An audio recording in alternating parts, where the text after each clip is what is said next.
Bonsoir mesdames et messieurs, bienvenue sur RTI 1, la chaîne qui rassemble. Le CIREX 2024 vient de refermer ses portes. C'était du 27 novembre au 2 décembre dernier au magnifique parc des expositions d'Abidjan. Le Salon international des ressources extractives et énergétiques avait pour thème central développement durable des industries extractives et énergétiques. Quelle politique et stratégie?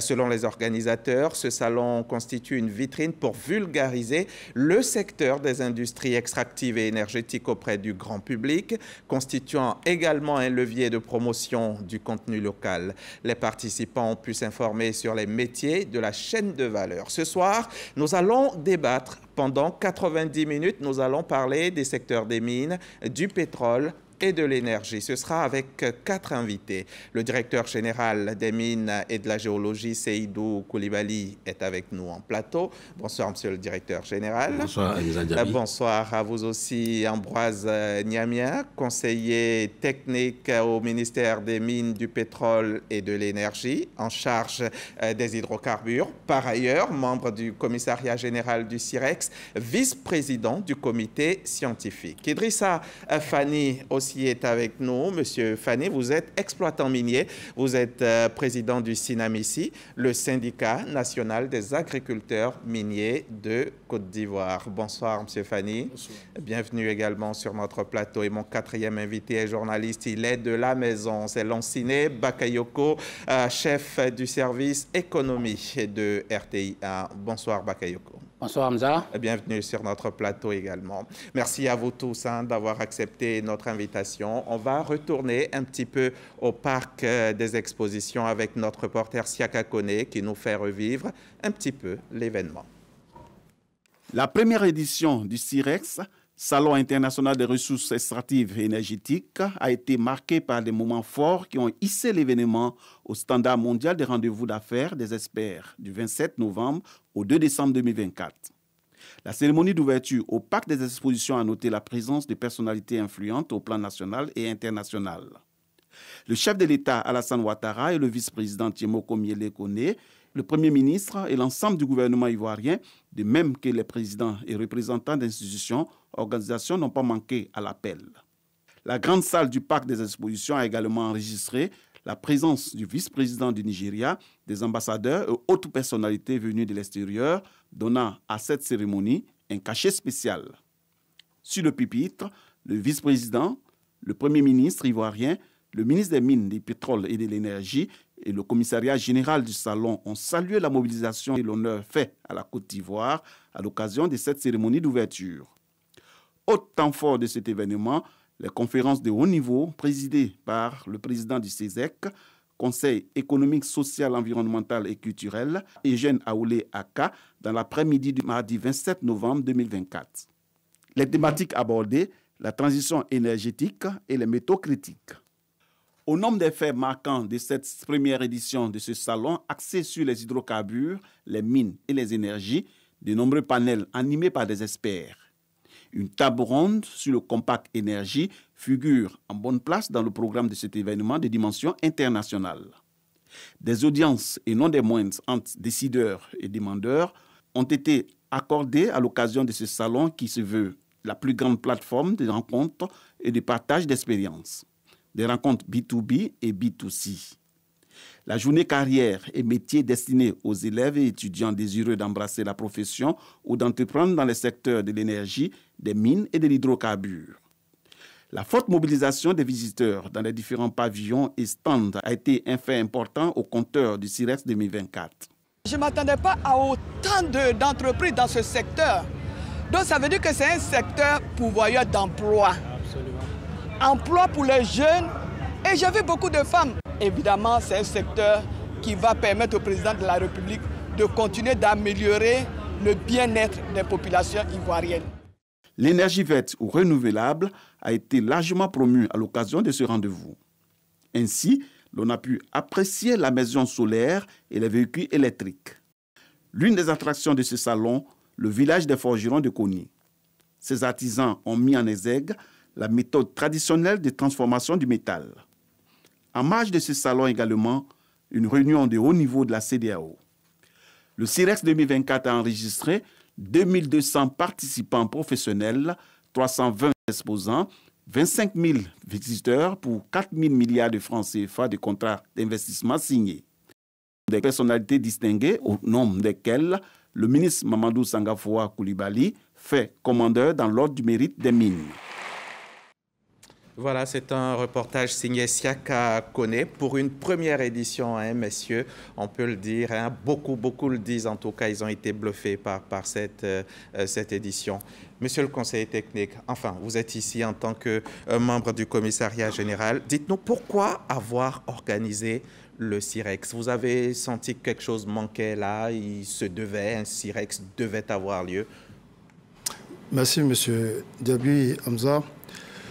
Il faut dire que le CIREX répond fondamentalement à une idée, une ambition, celle de M.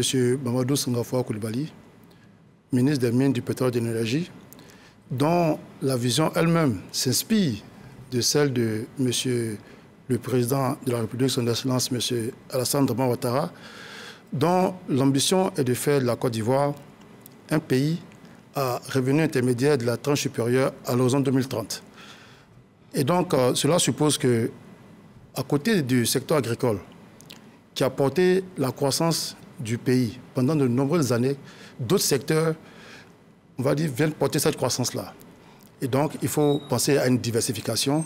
Et c'est là que M. le ministre a porté l'ambition de faire de notre secteur, des mines, du pétrole et de l'énergie, le levier d'une nouvelle phase de croissance, de développement durable de Côte d'Ivoire. Et pour cela, il faut, on va dire, définir des actions. L'une des actions, c'est de définir une stratégie qui est en cours, une politique intégrée qui est en finalisation et qui sera soumise au gouvernement. Le ministère a aussi réformé le cadre législatif. Il y a des lois qui ont été prises, on pourra en parler. Et là où le ministre a eu le génie, c'est qu'il a senti que au-dessus de tout ça, il fallait une plateforme d'échange pour promouvoir les investissements, attirer les talents. Et cette plateforme-là, c'est le CIREX.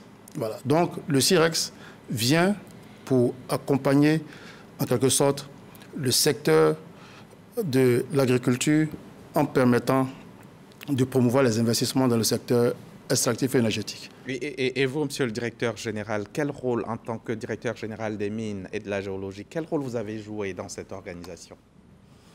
Merci Hamza. Il faut dire que nous avons travaillé depuis le début jusqu'à la fin. Nous avons participé à toutes les étapes de l'organisation, mes équipes et moi, du CIREX. Tous les comités, on était représentés dans tous les comités. Pour revenir à ce que mon voisin dit, le CIREX c'était une plateforme qui tout le monde attendait cette plateforme-là, le secteur privé, les investisseurs. Et le ministre Mamadou Sangafoua Coulibaly a eu le nez creux. Il l'a fait avec ses collaborateurs. C'est un salon qui a été fait par les Ivoiriens. On n'a pas eu recours à une maison d'événement. Une expertise quelconque d'ailleurs. Non, c'était un salon made in Côte d'Ivoire. Et nous l'avons fait, nous l'avons réussi. Il a exploité la substance utile de ses collaborateurs pour la rendre, pour faire ce joyau que vous avez vu.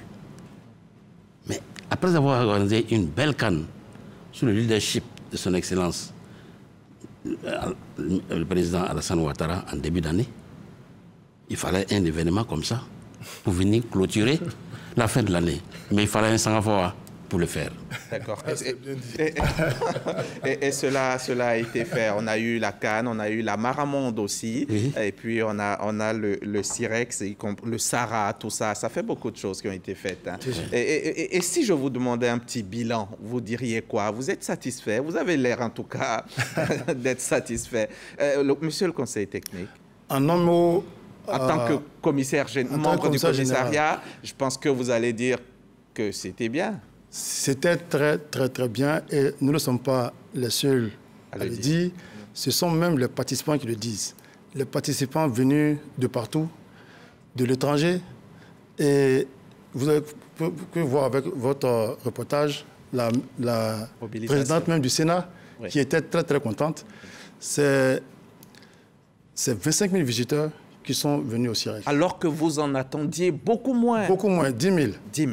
Est-ce qu'on a été pessimiste? Non. Il faut dire que le ministre a un management gagnant. Vous avez été prudent peut-être. On a été prudent et il faut dire aussi qu'au début, il faut donner à César ce qui revient à César. Beaucoup étaient dans le doute.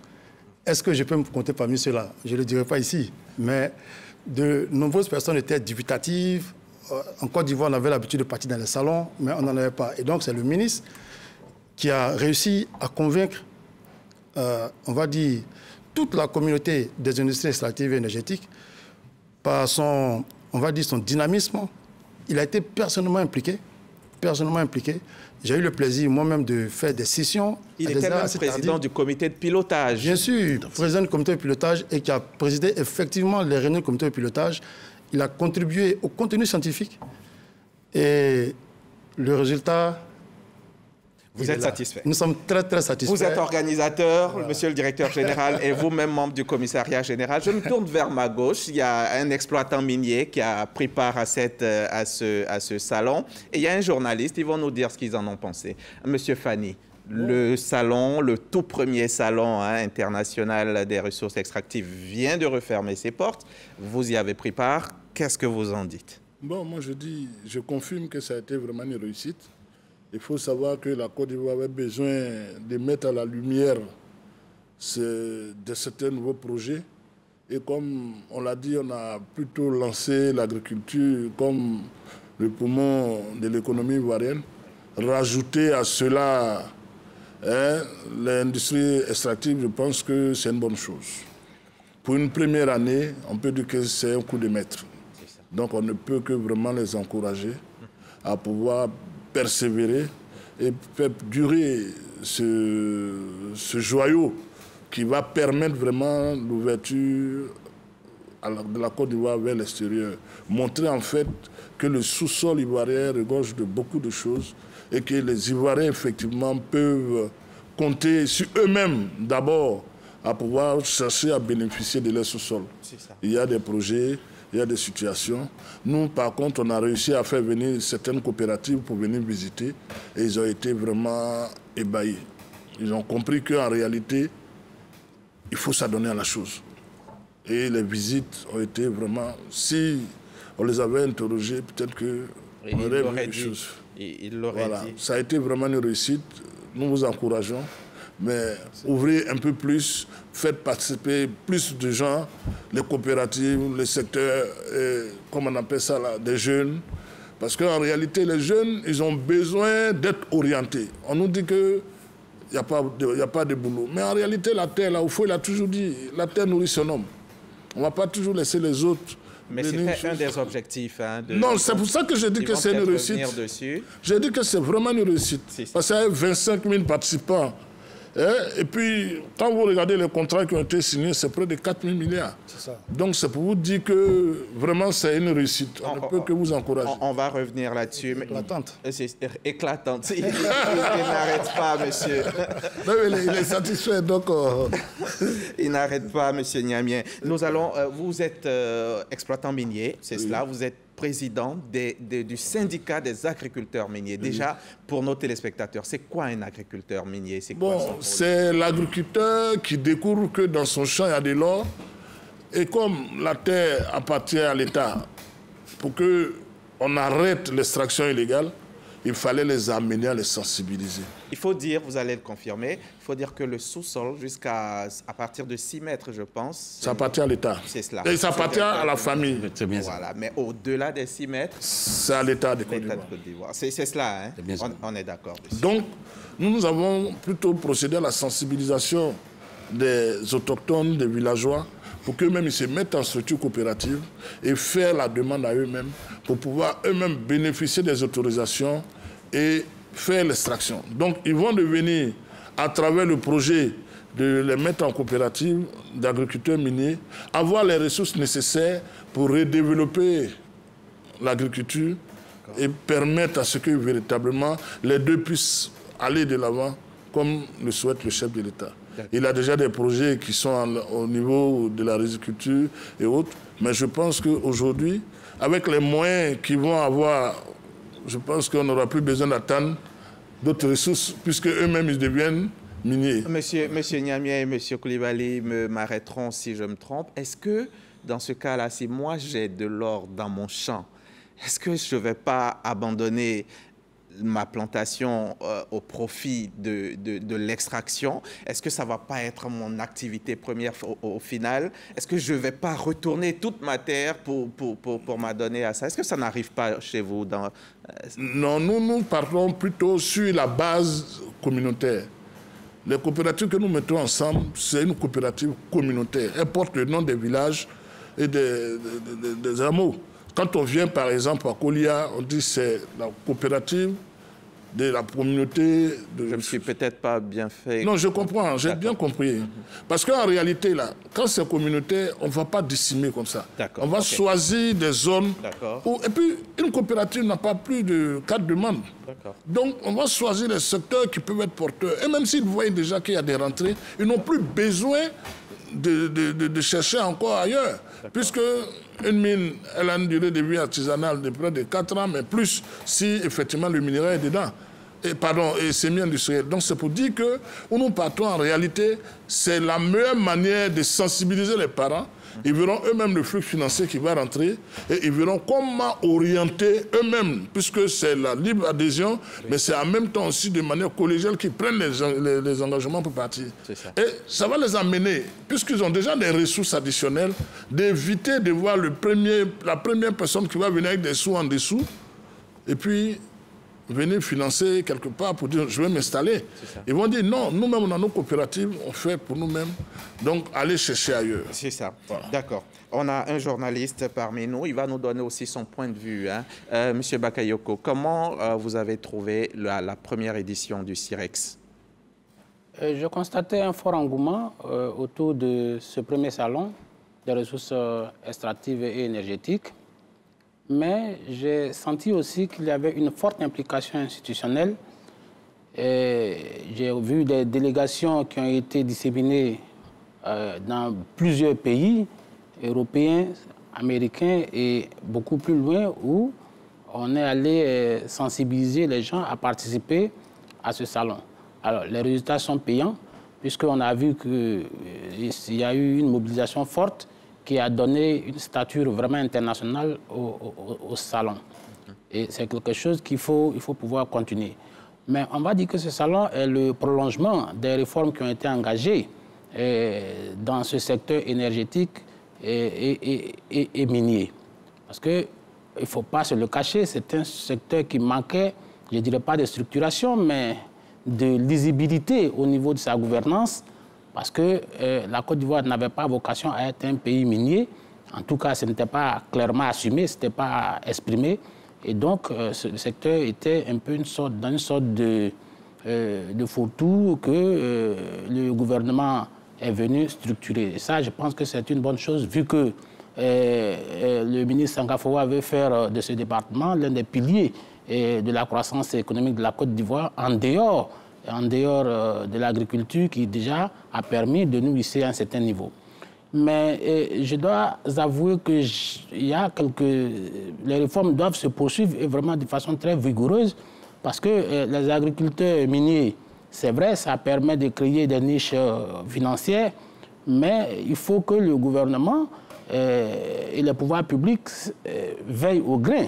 Parce que là, tel que ça se passe, tu l'as relevé, ça peut dénaturer même la structure économique de la Côte d'Ivoire, d'autant que c'est un pays agricole qui va devenir un pays minier, mais les mines, c'est pas comme l'agriculture. C'est vrai, c'est embryonnaire, mais ça va prendre de l'ampleur et il faut que ça ne devienne pas comme les pays où il y a eu la malédiction des mines. Parce que moi, je suis inquiet quand M. Fani dit dans les villages, ils se réunissent en coopérative. Et non, ça, il faut de la formation. Et ça, c'est de la responsabilité des autorités publiques, notamment de la Direction générale des mines de la géologie et même au niveau du gouvernement central. Parce que si ça ne se fait pas, on risque d'avoir des problèmes environnementaux qui sont réels aujourd'hui. Et ça, c'est l'un des principaux défis pour moi. C'est vrai, ce secteur va devenir l'un des piliers, en tout cas l'une des mamelles de l'économie ivoirienne, mais il faut dès à présent créer le cadre institutionnel. C'est vrai, il y a des mesures législatives qui ont été prises, et je sais qu'il y a un code qui est en vigueur, mais qui est en train d'être révisé. Et là, il faut pouvoir mettre les ingrédients de sorte à ce que le secteur minier ne devienne pas un champ de bataille. Et ça, c'est de la responsabilité des pouvoirs publics. D'accord. Le thème du CIREX. Le thème du CIREX, développement durable des industries extractives et énergétiques. Encore quelque chose qui a été bien fait. C'est cela. C'est ça. Nous allons y revenir, hein, Bakayoko, on va y revenir. Les problèmes qui minent le secteur, on va en parler pendant cette émission. Monsieur Koulibaly, le directeur général des mines et de la géologie, comment se porte le secteur minier en Côte d'Ivoire? Quel est d'ailleurs le poids du secteur, on va dire, le secteur extractif dans l'économie ivoirienne? D'accord. Pour le moment, comme vous le savez, l'industrie minière est jeune en Côte d'Ivoire. C'est ça. Et c'était la volonté du premier président de la République, ça a été déjà dit, de faire du secteur de l'agriculture le poumon de notre économie. Aujourd'hui, les choses ont changé. Et je pense qu'il a eu raison de conserver le sous-sol pour nous, quand bien même qu'il savait qu'il y a un potentiel avéré.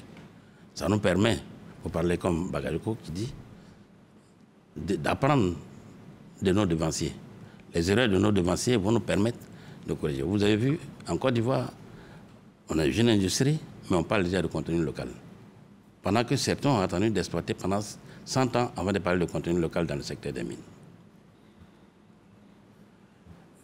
Pour revenir à votre question, il faut dire qu'en 2014, il y a eu le code minier de 2014 qui a été traité de code consensuel, attractif et compétitif. Ça nous a permis, ça a donné un engouement aux investisseurs envers la Côte d'Ivoire. Ça nous a permis de partir du point de vue des permis de recherche de 107 permis en 2011 à 189 permis en fin 2023, permis de recherche. Et de 6 permis d'exploitation en 2011 à 22 permis d'exploitation en fin 2023. Comme production d'or, elle est partie de 12 tonnes en 2011 à 51 tonnes en 2023, en fin d'année 2023. Voilà quelques résultats que nous avons eus. Mais ces résultats restent faibles. Ça, c'est les grandes exploitations et les exploitations... C'est les grandes exploitations. D'accord, OK. Ça, c'est les résultats que nous avons eus. Mais ces résultats restent encore faibles. Donc, il y a des leviers sur lesquels nous voulons jouer pour accroître cette activité. L'un des leviers, par exemple, c'était le CIREX. Niamey l'a dit. C'est ça. Pour faire la promotion de notre sous-sol. Et l'autre des leviers, c'est le contenu local dans le secteur des mines. Et l'autre levier, c'est d'avoir une meilleure connaissance de nos sous-sols. Et le ministre Sangafoa envisage de faire l'infrastructure géologique qui va donner une meilleure connaissance de notre sous-sol.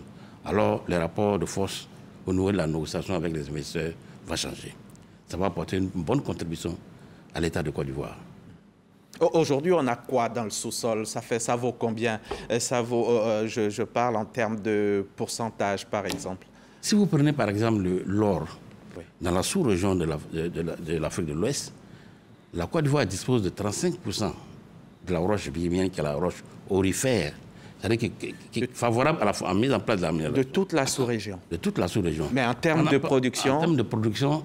On est beaucoup en deçà. On est en deçà. On est 11e au nom de l'Afrique de l'Ouest. Si vous prenez le Ghana, par exemple, qui n'a que 19%, il est le premier producteur de l'Afrique de l'Ouest. 19% de cette roche. Qu'est-ce qui fait cela? Pourquoi? Je l'ai dit au début que c'est la volonté du premier président de la Côte d'Ivoire. Okay.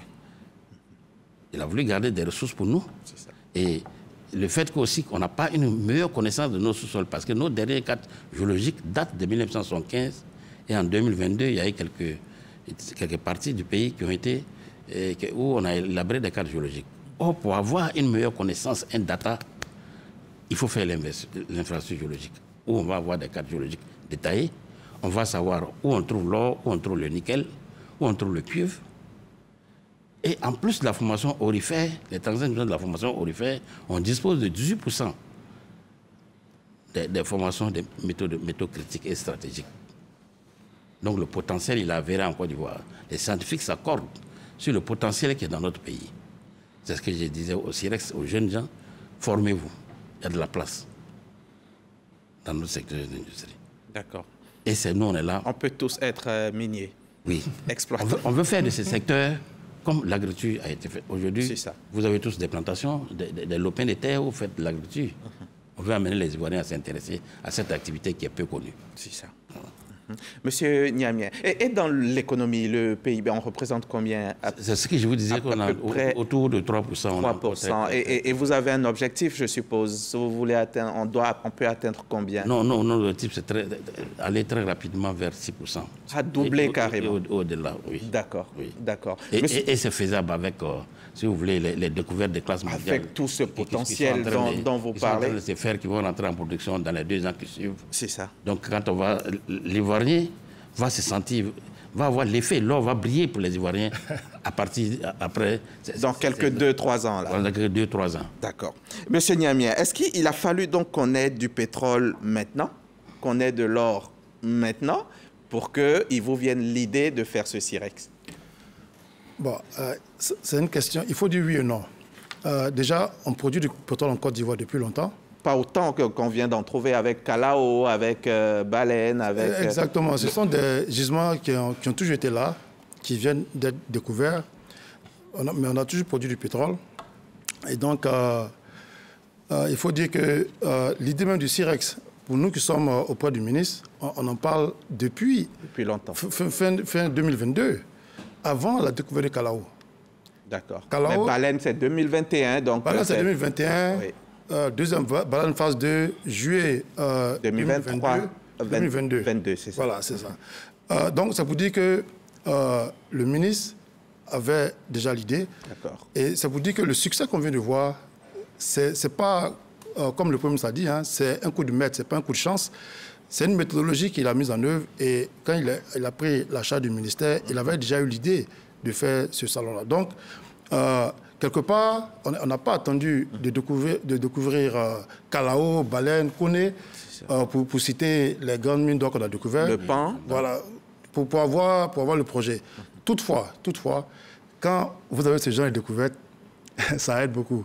Ça aide beaucoup à faire un CIREX, parce que déjà, vous êtes sur la carte, comme on dit. Voilà. Et donc, les gens accourent pour venir. Donc, c'est un peu, c'est oui et non. Et ça aide beaucoup d'avoir de grosses découvertes pour attirer les participants, pour attirer les investisseurs à venir en Côte d'Ivoire. Mais en même temps, il faut dire que le ministre avait déjà son plan. Monsieur le directeur général, c'est quoi vos rapports avec les syndicats? Il y en a combien déjà, les syndicats? Au niveau des petites mines, ils sont autour de 5. Autour de 5? Oui, il faut dire que nous avons de très bons rapports avec eux, parce que comme j'ai fait les formations au niveau de l'exploitation minière à petite échelle, ils sont invités à participer. D'accord. La plupart de nos activités concernent la petite échelle. Ils sont invités. C'est vrai que par moment... Vous dites EMAP? Oui, EMAP. C'est ça. Voilà. C'est vrai que par moment, on n'a pas les mêmes points de vue sur certains sujets. C'est tout à fait normal. Moi, je suis l'administration. Eux sont des opérateurs. Oui. Il peut arriver des moments qu'on n'a pas les mêmes points de vue. Mais on garde quand même de bons rapports pour avancer dans le secteur. La seule chose que je déplore, moi, j'aurais voulu qu'ils fassent un bloc. Mais c'est ce que j'allais demander. Pourquoi vous n'êtes pas en fédération? Pour être plus puissant comme les gens du secteur des grandes mines. C'est ça. Ça y est, eux, en gestation. Vous existez depuis longtemps? Oui, non, mais en fait, vous êtes en gestation depuis longtemps? Je suis déjà en contact avec 3 qui ont accepté de l'idée. C'est de maintenant nous asseoir et puis sortir vraiment... Mais vous n'avez pas encore eu de siège pour vous asseoir? Non, il faut d'abord qu'on accepte le principe de savoir que nous sommes tous des leaders et qu'un ne doit pas accepter de vouloir devenir chef par rapport à l'autre. Chacun a sa manière de penser, chacun a sa manière de voir les objectifs. Ouais. Mais il faut vous entendre. Hein, non, nous ne sommes pas en désaccord. D'accord. Allez, dites-nous, quels sont les points sur lesquels, par moment, vous ne vous entendez pas trop avec l'administration? D'abord, nous consulter un peu, ce serait meilleur. Vous consultez pourquoi, par exemple? Non, par exemple, sur tout ce qui arrive dans l'extraction. Lui, il vient de dire de suite que nous avons mis un chemin en place nous sommes en train d'organiser les villages des agriculteurs en devenir des miniers. Mais en réalité, c'est un projet qui date depuis parce que nous avons constaté que l'orpaillage clandestin prenait le dessus et que c'était même les plantations des parents qui étaient décimées. Donc comment les amener eux-mêmes à s'arranger pour connaître la valeur de ce qu'ils ont sous les terres que d'aller donner à un opérateur qui va venir remettre 1000 francs ou 500 francs et puis foutre la merde. Aujourd'hui, là, on dit qu'il faut aller à 25 mètres. Mais quand un opérateur clando lui vient là, il part. Hein?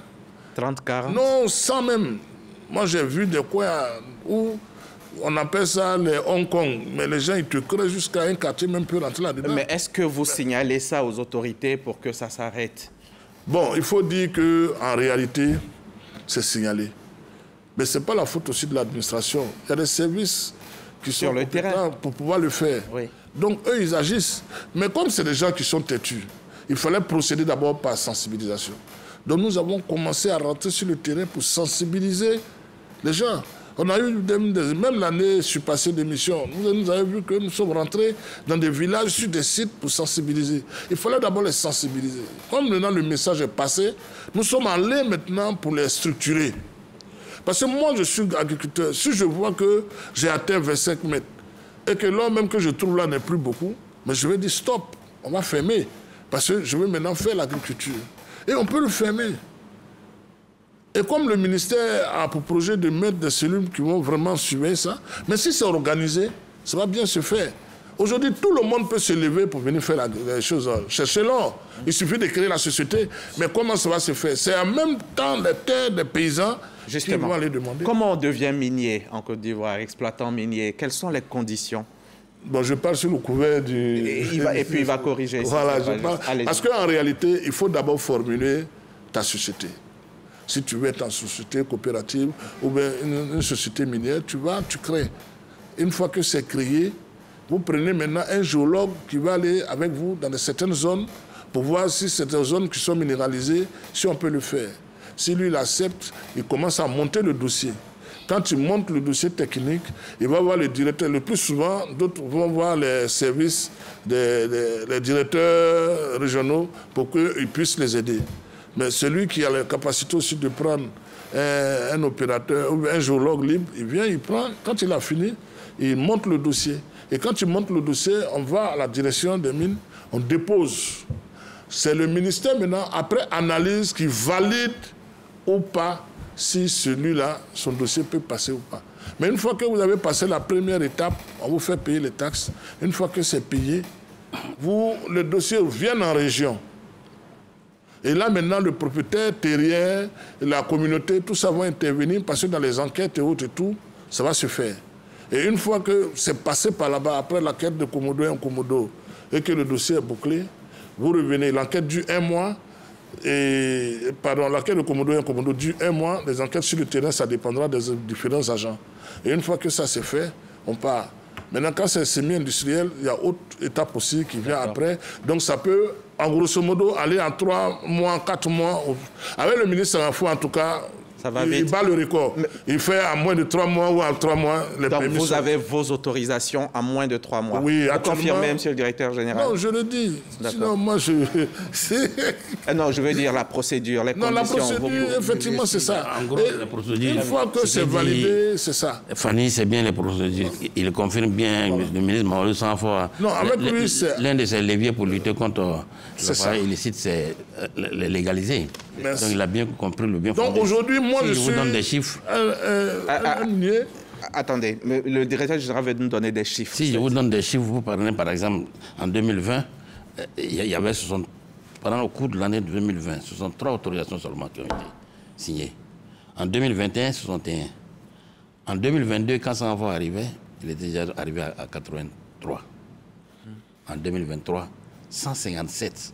Aujourd'hui, il y a plus de 500 autorisations d'exploitation minière en vigueur. Et c'est bon, il n'y a pas de... c'est bon de signer. Est-ce qu'il n'y a pas de petits problèmes quand même que ça peut susciter? Ça va signer, il n'y a aucun problème qu'il y ait autant d'exploitants miniers. Il n'y a pas une face cachée qui ne serait pas bien? Bon, Moi, je pense que c'est la volonté. Il y a un petit inconvénient quand même. Non, il y a beaucoup d'inconvénients. Oui. Et ça, ce n'est pas la faute au ministère. À l'administration, oui. Parce qu'en réalité, le ministère, c'est sa volonté de vouloir accroître les sites miniers pour... Bien sûr. Autoriser, légaliser. Et quand c'est légalisé, moi, je ne peux pas autoriser un clando à venir travailler auprès de moi. Vous êtes vos propres gendarmes. Merci beaucoup. C'est ça.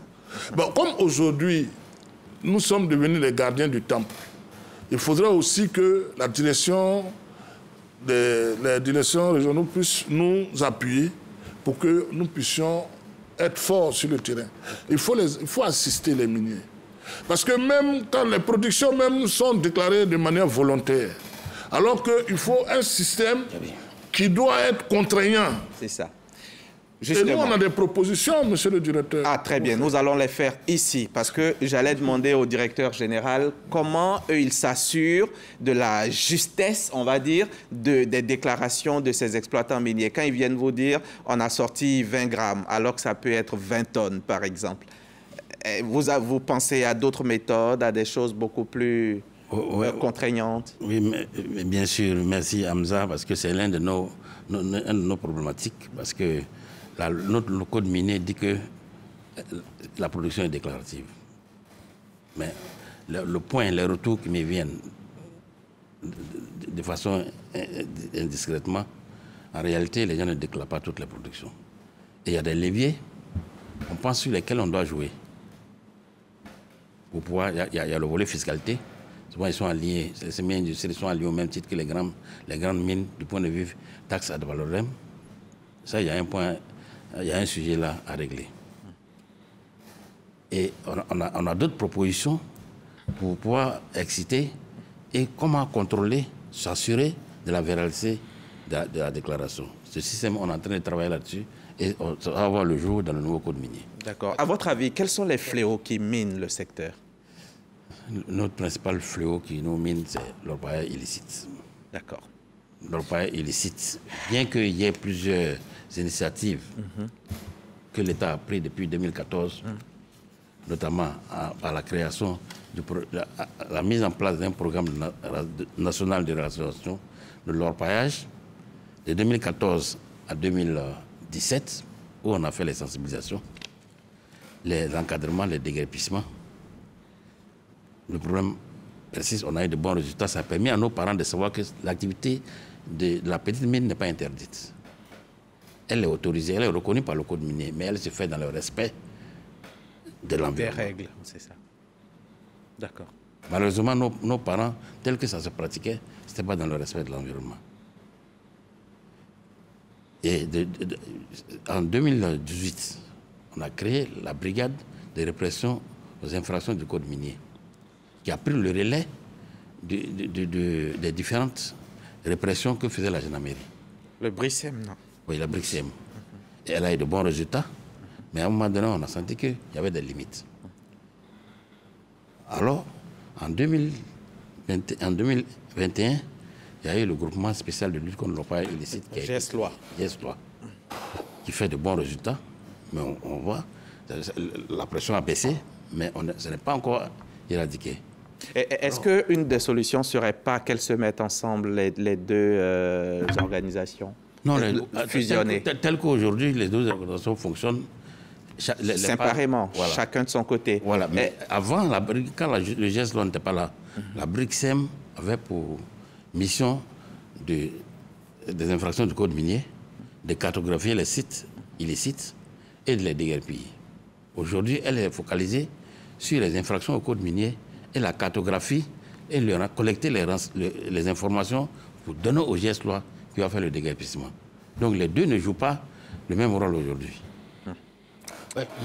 Mais parlant, vous voulez dire quelque chose? Oui, à ce niveau, oui. Le ministre avait mis en place à un moment une cellule pour nous consulter un peu quand il est venu nouvellement.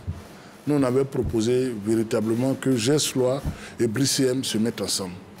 Vous pensez, vous pensez que c'est parce qu'en réalité, c'est complémentaire. Au lieu de prendre des informations, donner à l'autre, l'autre va le faire. Oui. Eux, ils sont des spécialistes même du terrain, puisqu'ils ont travaillé sur le terrain bien avant. Et s'ils sont ensemble et qu'ils détectent, ils peuvent faire les interventions ensemble et autres. Parce que pour ceux de la BRICM, par exemple, ils ont la cartographie, ils ont tout le chemin.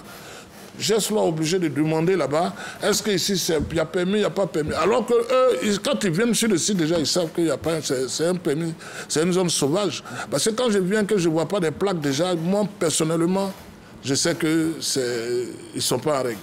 D'accord. Parce que le premier réflexe que nous, quand nous arrivons sur le terrain, c'est pour vérifier réellement s'il y a des plaques. S'il n'y a pas de plaques, on demande. De toute façon... Et quand on voit aussi qu'ils sont en débordement, on sait. D'accord. Bon, si on ferme les yeux sur tout ça, c'est ce qui amène. Il y a tellement de techniques.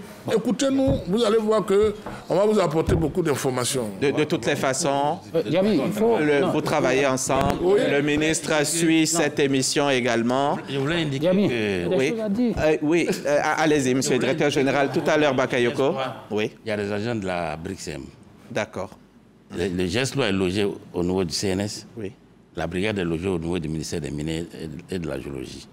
Le ministère des Mines, du Pétrole et de l'Énergie. Donc ils travaillent ensemble, l'autre donne les informations. Ils ont les sites, la cartographie des sites autorisés, où il y a les grands permis, les petits permis. Et je pense pour le moment, de mon point de vue, que ça marche. Ça marche. Ça marche, d'accord. On va écouter. On peut envisager... bien entendu, vous allez vous rencontrer certainement le ministre comme il nous suit. Oui. Peut-être que ça va, si vous parlez, ça va arranger beaucoup de choses. Bakayoko Lanciné, vous en dites? Oui, moi, j'ai constaté que, bon, je comprends l'enthousiasme du ministère et des autorités qui disent que la roche biémienne, on a 35%. Mais pour moi, c'est vrai, le cadastre minier permet aujourd'hui de savoir que la Côte d'Ivoire bénéficie de la générosité de la Providence. Mais pour moi, ce n'est pas ça le défi.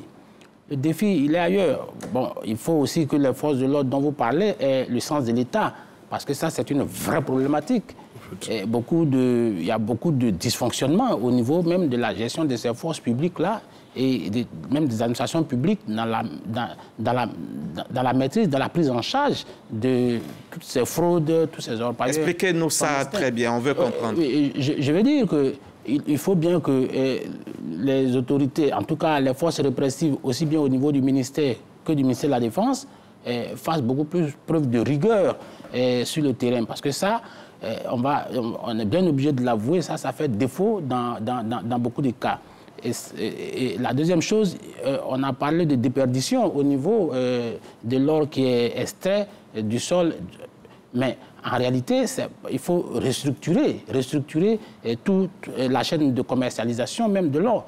Il va falloir installer des comptoirs nationaux d'achat, parce que ça fait cruellement défaut. S'il y a des comptoirs nationaux, on peut avoir des traçabilités et la Côte d'Ivoire pourra accroître ses revenus.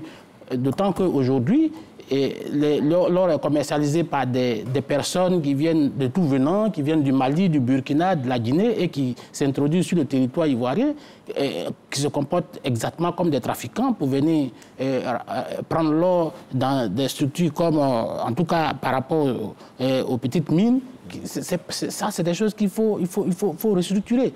Et puis, j'ai parlé de comptoirs nationaux, mais il faut aussi faire, dans la révision du code minier, il faut faire accroître la part de l'État. Ça, c'est quelque chose vraiment d'extrêmement important, parce qu'aujourd'hui, les choses sont minimes et les exploitants ne font pas toujours les déclarations nécessaires et qui puissent permettre d'avoir une bonne traçabilité de l'or que nous amassons. Donc, pour moi, ça, ce sont les défis qu'il va falloir relever au niveau, si on veut que notre cheptel minier devienne vraiment rentable aussi bien pour les autorités que pour les opérateurs du secteur. D'accord. Monsieur le directeur général, vous voulez rebondir là-dessus? Oui, allez-y. Bien sûr. Allez-y. Ce que dit Lanciné, c'est un chantier que nous avons ouvert. Depuis l'arrivée du ministre Mamadou Sanfoa à la reine des choses, il a mis en place un groupe de travail pour comprendre pourquoi cette activité, bien qu'il y ait des répressions, persiste. C'est ça. Parce que pour proposer, pour repenser, il faut pouvoir comprendre le système. Et on a compris, cette étude a duré presque 1 an. Et aujourd'hui, vous savez pourquoi ça persiste. Pourquoi ça persiste. Et il y a un modèle qui a été proposé pour pallier cette situation. Et ce modèle prend en compte certains points dont il parle. D'accord. Le comptoir, la traçabilité, et même, on va même au-delà de ce qu'il pense. Une unité d'affinage. C'est ça. pour donner une valeur ajoutée à notre production. C'est-à-dire que dès que l'or sort déjà de la Côte d'Ivoire, il est affiné à 99,99%. Avec les déclarations qui ne seront plus uniquement volontaires, peut-être que vous allez... C'est ce que je disais. Dans la refonte du code, nous travaillons à pouvoir donner une valeur, plus de contribution du secteur minier dans l'État de Côte d'Ivoire. Si vous prenez par exemple les grandes mines, on a parlé de contenu local. On a parlé, il y a des dispositions dans le nouveau code qui vont augmenter la part de l'État dans la contribution des sociétés industrielles. Il y a des leviers dont j'ai parlé tout à l'heure, une meilleure connaissance de notre sous-sol. Une fois que le sous-sol est bien connu, il est clair que le rapport de force de négociation va changer. Ça. Et celui qui va prendre 10 ans pour faire la recherche minière, au bout de 5 ans, il découvre la mine, il construit la mine et puis il rentre en production. En parlant d'orpaillage clandestin toujours, hein, Monsieur le Directeur Général, pardon de vous arrêter.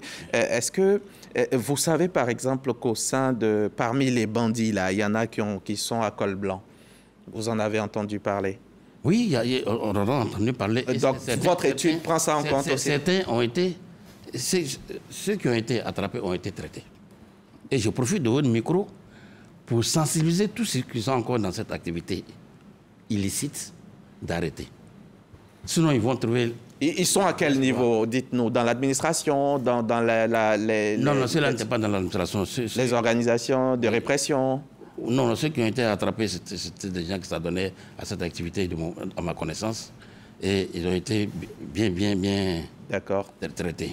Ils ont été bien traités. Oui. Et je profite de ce micro pour dire ceux qui sont encore dans cette activité illicite d'arrêter automatiquement. S'ils n'arrêtent pas automatiquement, ils vont trouver la loi devant eux.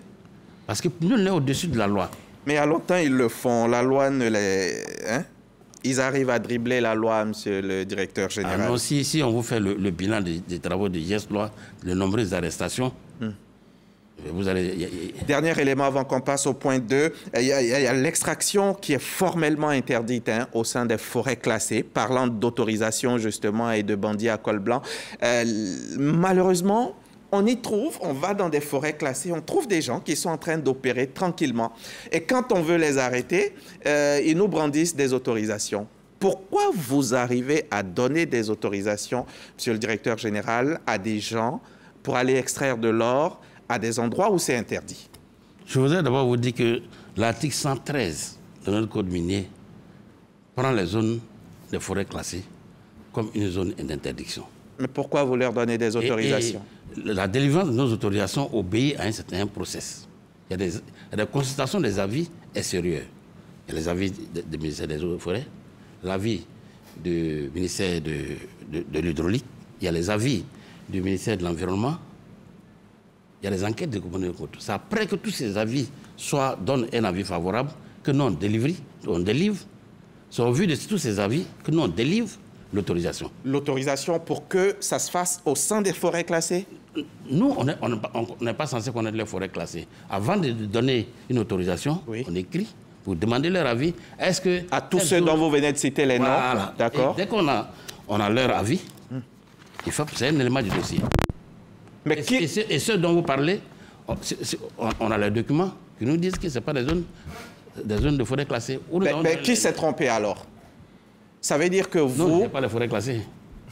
Ah oui, le ministère des Eaux et Forêts. Non, je n'ai pas les forêts classées. Donc les autorisations, c'est pas... Avant de soumettre un dossier à la signature de mon patron, je me rassure que toutes les parties ont donné avis favorable. Voilà. D'accord. Je voulais venir un peu très rapidement avant qu'on passe. Parce qu'en réalité, les eaux et forêts ont la cartographie des zones classées. C'est ça. Et dans le code minier, il est dit que ces zones-là sont considérées comme inviolables. C'est ça. Donc, quand un dossier vient, que c'est validé au niveau du ministère, le ministère me regarde d'abord sur le cadastre pour voir si c'est un couvert qui est déjà dans une forêt classée ou pas. Mais c'est que, en fait, nous déplorons, parce que nous, contrairement à peut-être d'autres, nous sommes des gens de terrain. Nous rentrons dans les villages, nous sillonnons partout. Il y a un fait qui se passe à Katiola qui nous dépasse. Il y a une forêt qu'on appelle forêt classée du Haut-Bandama, qui est considérée comme une forêt classée. Nous sommes allés enquêter là-bas plusieurs fois, il y avait des Chinois qui étaient là-bas. En tant que qui vous enquêtez? Non, nous en tant que syndicat, on vient parce que nos communautés, là, quand ils voient que les terres sont en train d'être touchées, ils nous appellent. Donc on part. Et ils ont le droit, monsieur le directeur, d'enquêter? C'est du bénévolat, non, on veut annuler la chose, comment on appelle ça, l'extraction illégale. D'accord. Donc on a le droit. D'accord. Et si un paysan vient nous dire, je vais vous donner un exemple, tout dernièrement à Kribé, il y a une femme qui a fait un poste où les gens avaient envahi sa plantation et autres. Elle a crié au secours, mais immédiatement, quelques temps après, la gendarmerie est venue nettoyer le coin. Donc quand on voit quelque chose, quand on nous appelle, c'est notre rôle à nous. Vous signalez aux autorités. Et quand on est informé, on écrit. Et quand on écrit, le plus souvent, quand le colonel Guillemot était là, il y avait vraiment un tandem. Quand on écrit, il reçoit, il exécute. Il nettoyait pratiquement tout. Quand après ça, il y a eu son changement, ça a donné encore d'autres couleurs. Mais je dis qu'en réalité, le GS-Loi, au début, avait vraiment un bon bilan. Mais Monsieur le Président, à Ouantené, qui est réputé, Ouantené, qui est non loin de Katula, c'est réputé être une zone où toutes sortes de trafics s'opèrent. Pourquoi votre organisation... Expliquez-nous ça. Ça, c'est une histoire qu'on entend, que nous, on n'a pas encore pu vérifier. Qu'est-ce qui se passe? C'est quoi cette zone Ouantené, dont le nom circule beaucoup? Qu'est-ce qui s'y passe? Cette zone de Ouantené est censée être une zone d'exploitation minière. Mais c'est une zone qui, aujourd'hui, échappe à tout ordre. Tout contrôle. Qui échappe complètement, même, je peux même m'aventurer... Les acheteurs même sont avec les sacs d'argent sur le site. Je peux même m'aventurer en disant que cette zone échappe au contrôle de l'État. Parce qu'à Ouantené, plus que des activités minières, ce sont des activités de toutes sortes, de drogue, de trafic de tout genre. Et ça, c'est... En Côte d'Ivoire, ici. En Côte d'Ivoire. C'est sûr de tout le monde. Vous avez informé les je pense même que c'est sûr du président Fani. GS-Loi a même reçu le courrier. Ils sont allés tout dernièrement traiter la zone. Ah, donc c'est traité. Non, donc ils ont traité la zone, mais ils n'ont pas traité Ouantené. Non, il ne faut pas être optimiste. Ce n'est pas traité. Non, c'est ce que je dis, ils ont traité le directeur général est là. On a une liste des zones où ils ont traité. D'accord. Il y a une liste des zones où ils n'ont pas traité. Donc on s'est dit que ils avaient peut-être une semaine de mission, ils n'ont pas pu le faire. Mais nous, on va réécrire encore pour dire que Ouantené n'est pas touché et qu'il y a plein de zones, même le Haut-Banama. Aujourd'hui, il y a des Chinois qui sont encore là-dedans avec trois équipes de Chinois. Dans la même zone où on a fait la saisie de près de 23 machines, où les Chinois même sont encore en prison.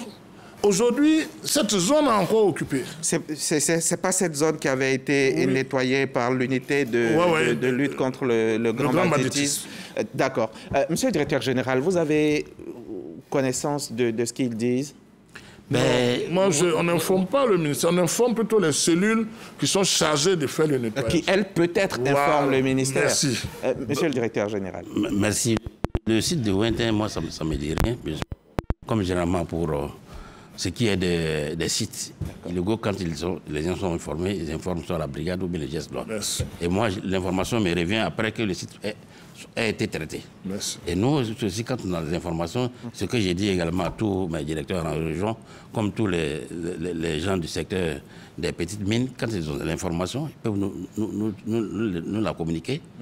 On informe le GS-Loi qui collecte les informations, la brigade, disons, et qui informe le GS-Loi pour faire le traitement. C'est ça. Voilà. Problématique donc de la gouvernance dans les ressources extractives. Quel état des lieux on peut faire, M. Niamien? Merci. C'est une question très, très, très importante.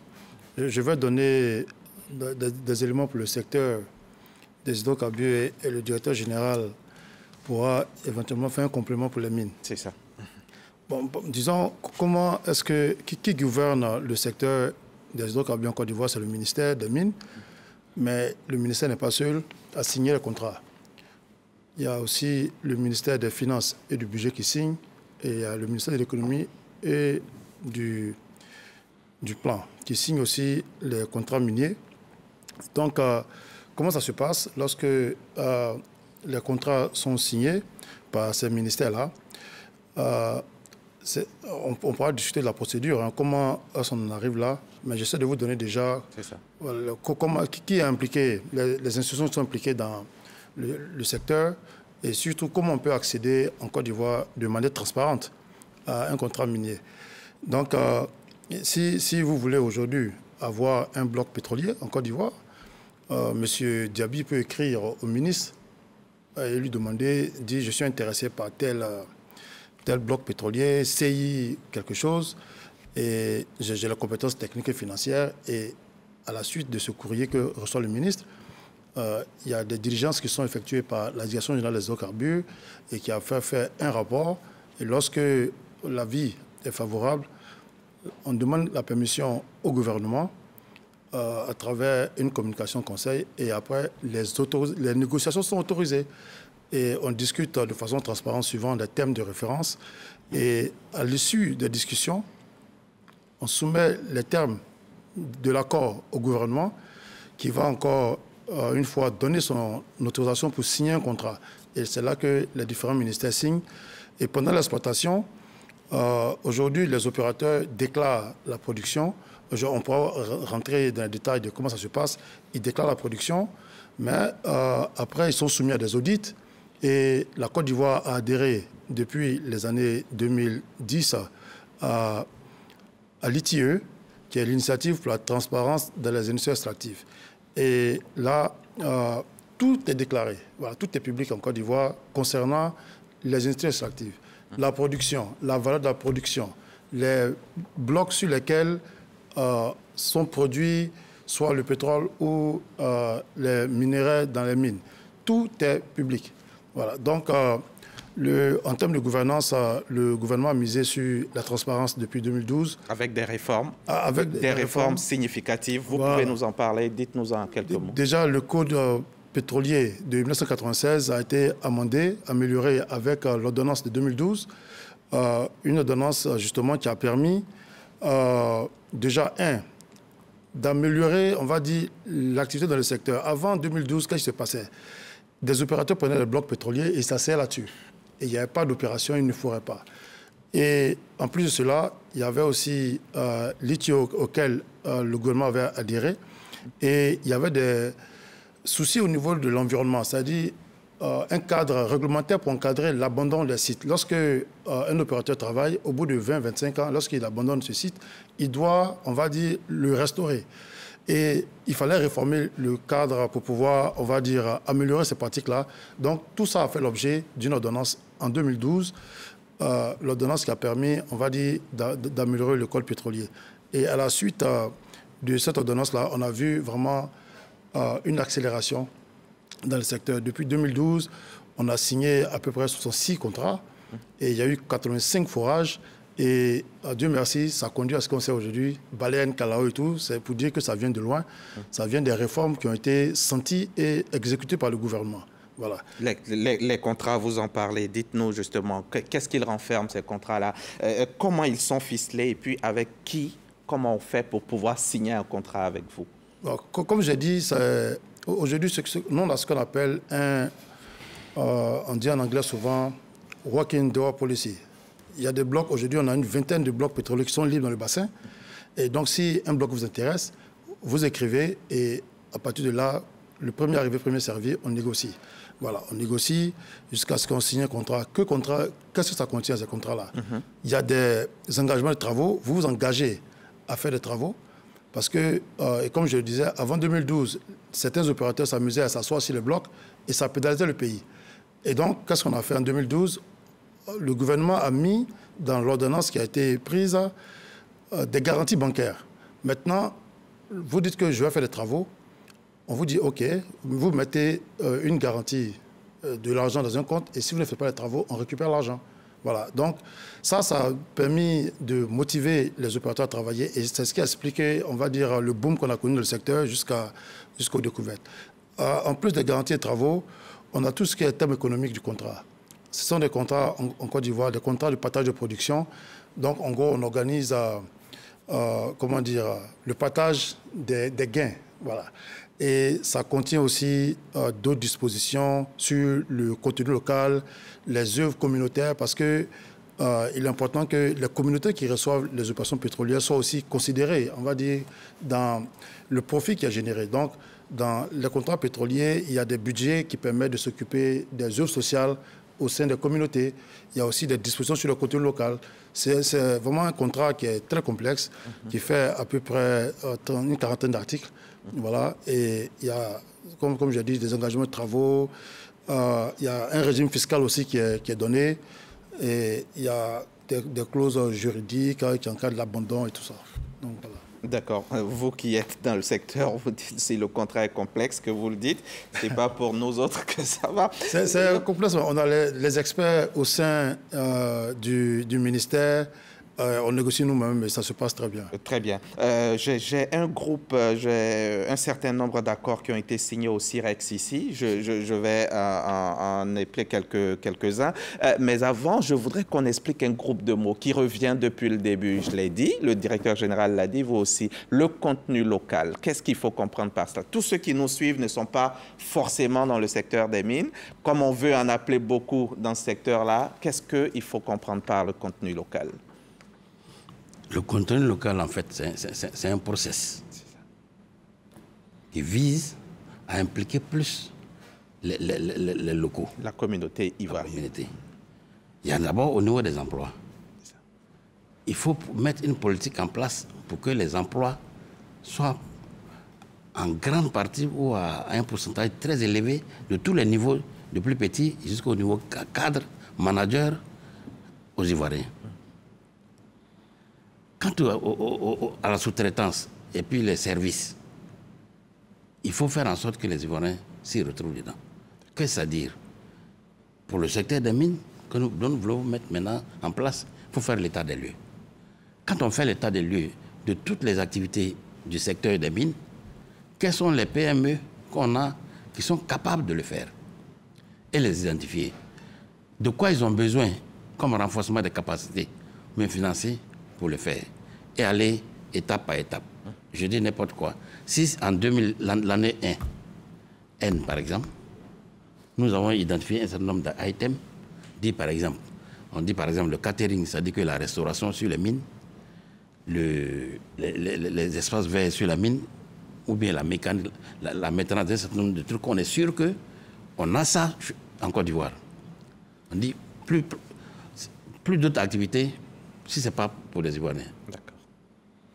Et d'autres, identifier d'autres où les Ivoiriens peuvent intervenir à un pourcentage, ne serait-ce que les permettre de partir du bas pour monter jusqu'à pouvoir pas opérer nous-mêmes un permis d'exploitation. Il arrive malheureusement, Monsieur le Directeur Général, que des Ivoiriens se mettent au devant quand ils obtiennent ce qu'il faut obtenir, alors que ce n'est pas eux véritablement... ça ne les concerne pratiquement pas. On les aura utilisés pour juste avoir les documents. Oui, ça existe. On voit ça beaucoup dans le niveau des autorisations. Si, exactement. Que nous, on délivre. Notre loi dit que c'est fait pour des Ivoiriens, l'artisanat. C'est ça. Et la semi-industrie pour les entreprises à majorité ivoirienne. Mais malheureusement, certains de nos concitoyens les utilisent comme des prête-noms. Vous réfléchissez à comment lutter contre ça? Tout à fait. On est en train de faire un travail pour identifier, à partir de ceux qui ont eu les autorisations sur le document, les actionnaires, vérifier sur le terrain ces gens qui sont là. Et à l'issue de toute cette situation, on pourra voir quelles sont les dispositions qu'il faut prendre et comment chose. Par contre, il y a certains qui le font ensemble pour se former. Il y en a qui se forment. Ce n'est pas les plus nombreux, mais ça existe. Ils vont en partenariat avec d'autres pour se former et avoir un peu d'argent et aller d'eux-mêmes. On a eu des cas comme ça depuis 2014, aujourd'hui, qui sont des Ivoiriens qui sont partis en partenariat avec des non-nationaux. Oui, qui se sont formés, bien formés. Et eux-mêmes, ils ont repoussé. D'accord. Et ils ont pris le lead. D'accord. La régie, si vous êtes prêt, est-ce que vous pouvez nous faire voir ce reportage de notre journaliste, reporter d'image Eve Boué? On va y aller maintenant. Nous sommes au centre de la Côte d'Ivoire, sur l'axe Dimoko-Bokanda, entre les villages de Bou-Aoussoukro et Bengasso, une mine d'orpaillage clandestin nichée au cœur de la forêt de Tek. Surpris, plusieurs orpailleurs désertent les lieux. Nous réussissons tout de même à échanger avec deux d'entre eux. Sous le couvert de l'anonymat, ils nous donnent les raisons de leur présence sur ce site. Actuellement, ça ne va pas. Pour moi, il était registré à l'usine de Boaké. Ça ne va pas chez mes parents. Donc, je suis venu pour me débrouiller, pour qu'ils puissent payer mon école. L'année passée, je suis arrivé ici. Cette année me fait 2 ans. Donc, je suis venu, bon, comme ma candidature, je vois mes frères et aussi, je les vois venir au champ. Je les ai suivis. On est venu et ils m'ont montré comment on fait le travail. Voilà. C'est risqué, madame, c'est risqué. La vérité est bonne à dire, c'est risqué.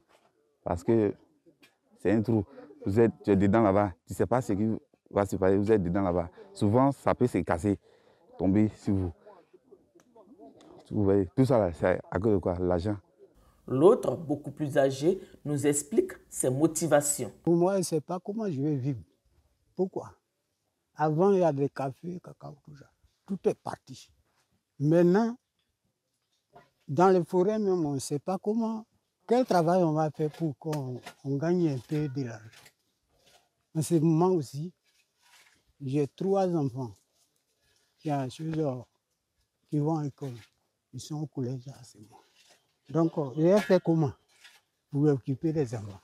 Ici, le travail est manuel avec des outils classiques. Dans cette région, comme partout en Côte d'Ivoire, les sites d'orpaillage clandestins se multiplient. La situation soulève de multiples problèmes liés au respect des droits humains. Exploitation des mineurs, prostitution, dégradation de l'environnement et pollution chimique à grande échelle sont légion. Pour mieux comprendre la problématique, nous poursuivons notre randonnée sur l'axe Dimokro-Bokanda. Dans les environs du village de Boro-Akapo, un site de concassage. Ici, les gravats issus des zones de filons sont passés au moulin. À notre arrivée, le vrombissement de la machine s'estompe. Les négociations pour la remettre en marche n'aboutissent pas. Les travailleurs effrayés craignent une descente des agents de la brigade spéciale de répression. Un peu plus loin dans le même périmètre se trouve un site de cyanuration. La forte odeur des produits chimiques est insupportable. Nous trouvons un adolescent habitué de cette zone. Il refuse toute communication, les responsables ayant pris la poudre d'escampette. Vu l'atmosphère et pour des questions de sécurité, nous décidons de quitter les lieux. La fièvre de l'or, avec la flambée des cours sur les marchés mondiaux, suscite chez de nombreuses personnes, principalement les jeunes, une envie d'abandonner études et activités agricoles pour, selon eux, gagner plus et rapidement. La situation occasionne la prolifération des mines d'or clandestines avec des impacts négatifs sur l'environnement.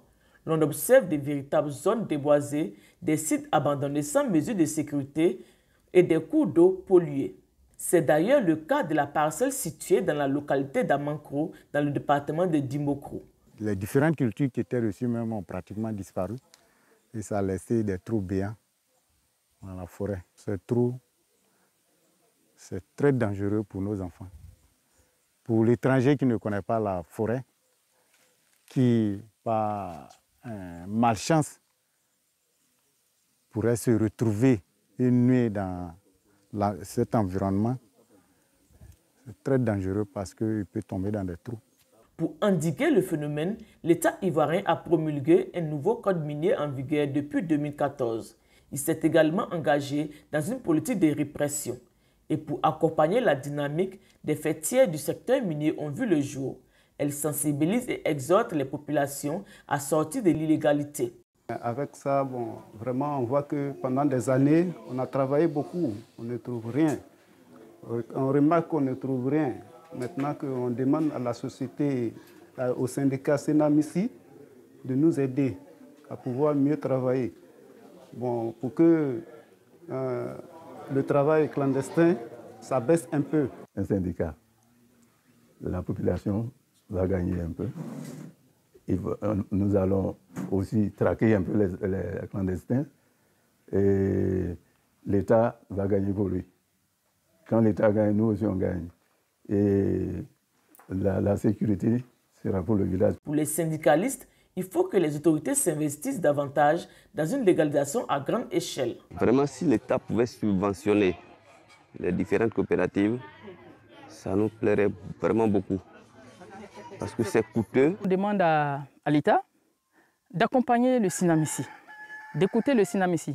Parce qu'il y a généralement des villages qu'on fait des lettres, que le village, ils font des lettres, qui signent le chef du village, président des jeunes, la présidente des femmes, qui signent, qui demandent à l'État de permettre à ce que le grand permis qui couvre leur localité puisse dégager un couloir pour qu'eux puissent faire leur société coopérative. Accompagner les populations vers la légalité sans les priver de leurs ressources de revenus et faire du secteur minier un moteur de croissance économique majeur de la Côte d'Ivoire, l'État s'y attelle. Et pour preuve, l'actuel code minier est en relecture. Merci beaucoup, Ève Boué, une des JRI de la direction des magazines d'information. Monsieur le directeur général, il y a eu beaucoup de propositions dedans. Est-ce que déjà les subventions des coopératives, c'est quelque chose de faisable? Bon, ça, je ne suis pas la personne de ressources à répondre à cela. D'accord. Mais à cette question... Il n'y a pas de portefeuille. D'accord.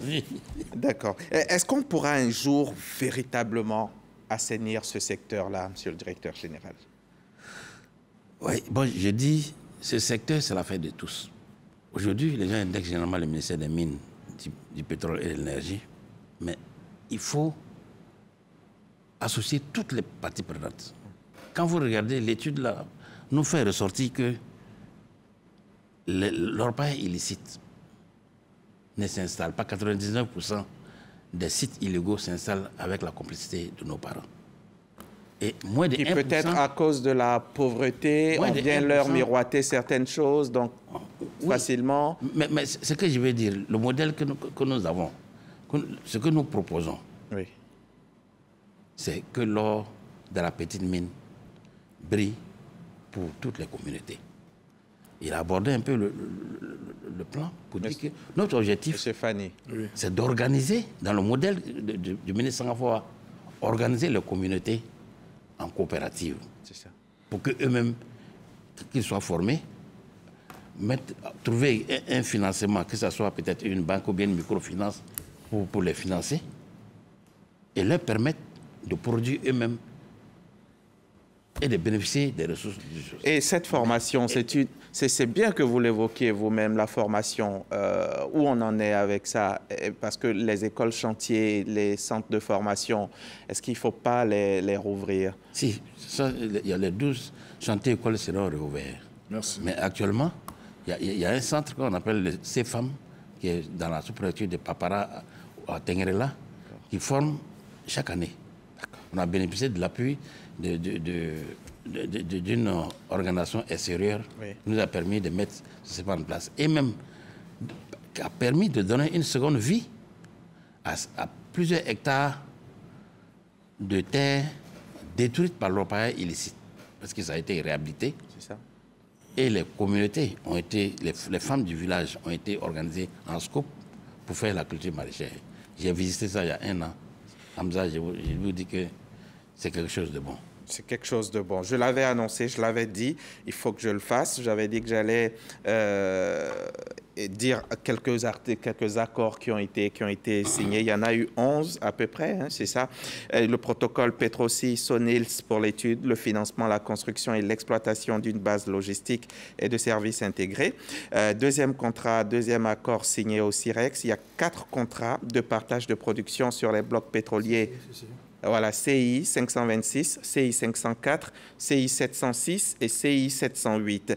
Il y a un avenant numéro 1 au contrat de vente d'achat de gaz naturel du gisement Baleine et protocole de paiement irrévocable de CIE. Protocole d'accord pour la définition des conditions de poursuite l'exploitation du gisement Baobab, bloc CI 40. Protocole d'accord pour la définition des garanties commerciales pour le développement du gisement Pan, bloc CI 103. Convention pour la mise en œuvre du projet d'aménagement de 14 forêts classées en vue de la compensation des émissions de gaz à effet de serre d'ENI, Côte d'Ivoire, et puis déclaration de collaboration entre les valeurs de l'aval pour le basculement du chargement au chargement à la source.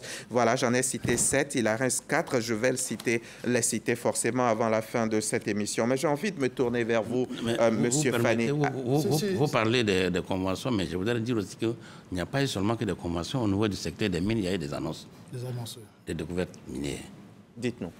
Allons-y. Nous avons le projet de Dropo, D'accord. Et bientôt, une mine va voir le jour. Ils ont déjà bouclé l'étude de faisabilité qu'ils ont déposée. D'accord. Va voir le jour à Doropo. Très bien. Dans le département de Bonkani. Bien. Il y a eu la découverte additionnelle des ressources minières par Rosgold Fortuna, la mine d'or de Séguéla, qui va augmenter la capacité de production. Et il y a aussi le prolongement de la minéralisation de la mine d'or de Yaware avec le groupe Perseus Mining à Boflé, qui va aller en profondeur. D'accord. Avec la mine souterraine. C'est ça. Donc il y a eu ces annonces. Qui ont été faites. Voilà. Et il y a un autre groupe qui veut pour construire une usine de transformation de manganèse dans la zone de Souré. D'accord. Merci. Voilà. Merci, monsieur le directeur général. C'est des investissements de plusieurs milliards. Merci, cela allait nous échapper. Merci beaucoup. On a signé beaucoup de contrats au CIREX. Oui. Et comme le monsieur a rappelé au début, c'est une valeur de 4 000 milliards. Ça. Et il y a certains de ces contrats, vous avez parlé de l'aménagement des 14 forêts en Côte d'Ivoire, c'est une valeur de 65 milliards que l'opérateur fait, on va dire, pour compenser les émissions de carbone. Et on remercie l'opérateur de choisir de faire ça en Côte d'Ivoire parce qu'ils auraient pu le faire ailleurs. Mais la Côte d'Ivoire est un pays très accueillant, très attractif, donc ils ont choisi de le faire ici. Très attractif. Merci beaucoup. Je voulais vous dire, monsieur Fani, et dans vos rangs aussi, on parle de bandits, col blanc, etc., vous qui êtes syndicat, est-ce que dans vos rangs, vous êtes tous clean? Je pose la question parce que vous avez un collaborateur du nom de, si ça me revient, Kikoun, je crois, un collaborateur qui en ce moment... détenu en prison de Maka. Qui est en prison depuis quelque temps. Ça veut dire que tout n'est pas blanc de votre côté? Tout est clean, c'est blanc. Mais qu'est-ce qui se passe? Bon, quand ça... C'est une accusation, en fait. On a voulu le neutraliser. Après l'opération du site du mont du Haut-Sassandra, pardon, du Haut-Banama à Kachula, où nous avions collaboré avec l'unité de lutte contre le grand banditisme pour démanteler cela. On a fait la saisie de près de 23 machines qui ont été apportées. Un homme qui a un fait d'armes comme ça, il est craint par beaucoup de gens au niveau de Kachula. Et il se trouve que, par miracle, il y a un individu, un orpailleur, qui prétend être allé porter plainte à GS Loi, que non, il récupère de l'argent au nom de GS Loi. Mais c'est pas vrai? C'est pas vrai. Mais moi, je suis allé, j'ai assisté à son audition et je suis parti. C'est quelqu'un, même vous allez chez lui, il n'a rien. Quand on dit que quelqu'un prend 3 millions par grammage, machin, quand vous allez chez lui, c'est le luxe. Un Ivoirien, quand il a l'argent, il est à l'aise. Mais malheureusement, il a été accusé à tort. Je dis bien à tort, parce qu'en réalité, la justice attend. Depuis 6 mois, il est là-bas. La justice attend que le plaignant s'identifie. Or, le plaignant, il a traversé déjà la frontière. Ah oui. Donc, aujourd'hui, il est retenu pour des faits que nous passons qui ne sont pas vrais. Parce qu'un orpailleur ne peut pas venir dire que nous, notre équipe a encaissé. Sur tout l'étendue du territoire, il n'y a pas un orpailleur. Et je mets quiconque au défi de venir dire que nous, notre équipe, là, quand nous sommes partis, nous avons pris. Jamais de la vie. Nous avons toujours collaboré et quand on voit quelque chose qui n'est pas correct, on saisit geste loi et on part. D'accord, très bien. Comment faire pour enrôler, pour contrôler réellement la sortie de l'or des sites? Bon, nous avons des propositions. Et dans ces propositions-là, je dis toujours que le ministre lui-même a donné la trace. Il a impliqué la communauté. Aujourd'hui, les guides des communautés ont pour responsabilité de sensibiliser les membres qu'ils gouvernent pour pouvoir. Et nous, on a dit que nous allons maintenant déployer un système sur le terrain qui va être sous l'autorité des chefs de canton. Nous attendons de saisir par courrier le programme du ministre pour lui dire qu'à partir de janvier, nous allons commencer le déploiement sous les autorités. Nous allons écrire à la structure des chefs. La chambre des rois et chefs traditionnels. Pour leur dire que nous voulons avoir une réunion avec eux. Nous avons une rencontre avec les syndicats du monde agricole. Nous avons une rencontre avec les structures des jeunes du monde rural. À travers cela, nous allons nous engager ensemble avec les communautés, à mettre des comités d'éveil et une plateforme pour informer réellement maintenant à temps utile et réel toutes les zones qui sont infectées et qui ne sont pas nettoyées. D'accord. À chaque instant où nous allons. On a même un incident même actuellement qui se passe dans la zone de Kantara, non loin de Koulia, où il y a un opérateur qui vient de mettre un comptoir sans autorisation et qui nous dit, nous, parce que j'ai envoyé mon délégué là-bas pour aller dire de ne pas ouvrir. Le chef du village allait lui dire de ne pas ouvrir et il dit au chef du village qu'il a déjà pris les autorisations, il est autorisé et il est couvert. Est-ce que vous avez saisi c'est aujourd'hui même, avant même qu'on ne vienne dans l'émission, que mon délégué m'a informé. D'accord. Maintenant, c'est d'informer GESLOA de la situation pour qu'il puisse. Sinon, nous avons plusieurs missions que nous avons fait. GESLOA, les livrets sont là, les images sont là. Ou quand on a donné, ils ont intervenu. Mais il faut dire que les gens sont têtus.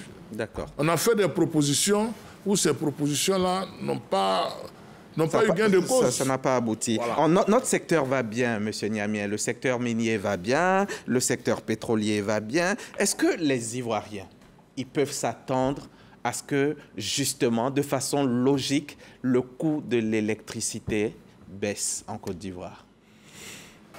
Très, très bonne question. Déjà, le coût de l'électricité, secteur minier, ça ne va pas ensemble. Les deux n'ont rien à voir. Ben, je l'ai dit, si l'argent rentre beaucoup, ça va aider l'État à faire en sorte Bien sûr, voilà. Bien sûr, mais il n'y a pas un lien direct. Non. Okay. Maintenant, le secteur pétrolier va bien. Disons que ça commence à aller. On a réussi à stabiliser la production qui était déclinante. Et surtout, après le Covid-19, il y a eu une chute des investissements et les choses ont commencé à revenir. On a réussi là à stabiliser la production. Bientôt, en janvier, il y a un nouveau bloc, la nouvelle phase 2 de baleine qui va entrer en production. Donc, ça commence à aller. Mais les perspectives sont beaucoup, beaucoup prometteuses. Donc, disons que ça va. Maintenant, pour l'électricité, c'est un peu compliqué, le secteur de l'électricité. Il faut dire que c'est un secteur et c'est important que vraiment on prenne le temps pour en parler, pour que les Ivoiriens le sachent. Le secteur de l'électricité est financièrement déséquilibré. Ça veut dire que lorsque vous payez votre facture, la facture est subventionnée par l'État. Ça, il faut que les Ivoiriens le sachent. Aujourd'hui, le coût du kilowattheure cédé à la population est de 87 francs le kilowattheure. Dans les pays voisins, c'est beaucoup plus. On a des chiffres. Il y a des pays où c'est 100 francs le kilowattheure, 130 francs le kilowattheure. Chez nous, le gouvernement continue encore de subventionner l'électricité parce que ça permet d'améliorer le pouvoir d'achat de la population. Et donc, qu'est-ce que le gouvernement fait? On travaille à baisser le coût de production de l'électricité en travaillant à accroître la production locale de gaz naturel pour qu'on évite d'utiliser les combustibles qui coûtent plus cher. Ça, c'est le premier point. Et le deuxième point, c'est sur l'efficacité énergétique. Il y a une série de textes qui est rentrée en œuvre cette année et les audits énergétiques vont commencer. Il y a des équipements qui vont être maintenant étiquetés pour qu'on s'assure que les produits qui sont vendus aux Ivoiriens sur le marché, les climatiseurs, les réfrigérateurs, sont des produits de bonne qualité qui ne consomment pas trop d'électricité. Et en faisant cela, on va déjà permettre de baisser le coût le montant des factures des Ivoiriens. Mais aujourd'hui, il faut qu'on sache que l'électricité est subventionnée en Côte d'Ivoire. À hauteur de 87... 2 francs le kilowattheure. Donc le secteur de l'électricité ne se porte pas si bien que ça. Et le gouvernement vraiment travaille à, on va dire, améliorer la situation. Le secteur du pétrole, ça commence à aller. Et voilà, on s'est dit, les Ivoiriens avec moi, on s'est dit tous que, bon, avec toutes ces découvertes-là... Voilà. Ça prend du temps. Hein, pour mettre là, il faut féliciter on va dire, tous les acteurs qui sont impliqués dans le développement des baleines, que ce soit l'opérateur, la Société nationale, on peut dire le nom Petrosi, le ministère, la Direction générale des hydrocarbures, on a réussi à mettre en exploitation le champ baleine en 18 mois. C'est un record mondial. Un record mondial, il faut le souligner. En général, ce genre de découverte, ça prend 3 à 5 ans. D'accord. Voilà, donc, là, vous l'avez fait en une année et demie. Voilà, qu'ils soient patients. Les perspectives sont très bonnes et tout ça ira beaucoup mieux. J'ai encore au moins 10 questions pour chacun, mais on va passer à la dernière partie de cette émission et on va y aller avec Bakayoko qui va nous parler des différentes recommandations, des perspectives, etc. On va faire un tour de table. Hein. Chacun va dire à peu près ce qu'il pense qu'il faut pouvoir faire dans ce secteur-là pour le faire évoluer, le faire aller de l'avant. Il nous reste 4 minutes, donc ça fait 1 minute par invité. Bakayoko Lanciné. D'abord, sur le secteur minier, il faut que le gouvernement soit un peu plus regardant sur le post-mine. C'est-à-dire qu'aujourd'hui, on a un problème crucial d'environnement. Vous voyez que même les terres ne sont plus exploitables et la conséquence, c'est que ces terres vont devenir très pauvres et on ne pourra plus même faire les cultures maraîchères, les cultures vivrières. Moi, j'ai été scandalisé de voir à Gagnoua, où il y a une partie de moi-même, que les orpailleurs, pour la première fois, j'ai reçu des images la dernière fois où les gens vont faire l'orpaillage dans ce village. Moi, j'étais complètement ahuri. Et je pense qu'il faut que le gouvernement fasse beaucoup plus preuve de force pour pouvoir mettre fin à ça. Sur le plan de l'électricité, tout à l'heure, il a dit qu'en 18 mois, ils ont mis en place, ils ont fait fonctionner Baleine. C'est très bien, mais la conséquence est que il y a beaucoup de procédures qui auraient pu permettre d'amoindrir les charges qui n'ont pas été respectées. Parce que quand vous prenez 18 mois pour mettre en place une exploitation qui aurait dû faire 5 ans, il est évident qu'il y a des procédures d'importation de matériaux qui sont piétinés, ce qui va être récupéré plus tard.